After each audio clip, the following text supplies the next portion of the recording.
تعالى اوريك راوتر بيزود قوه الخط الارضي لدرجه ان خطك النحاس سرعته ممكن توصل ل 300 ميجا. ده الفي 12 من شركه تندا، والراوتر ده بيدعم بروفايل اسمه 35 بي، والبروفايل ده سرعته بتوصل لثلاث اضعاف بروفايل 17 اي اللي موجود في معظم راوترات الفي دي اس ال.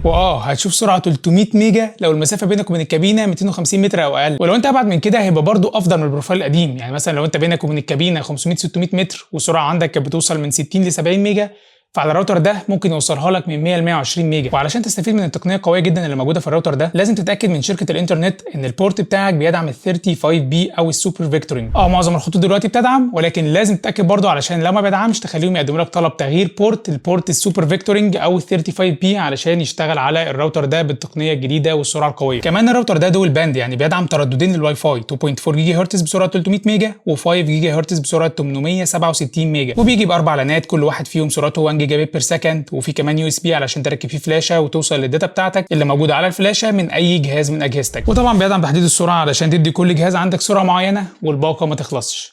لايك وفولو علشان يوصلكم كل جديد، وكان معكم محمد أنيس.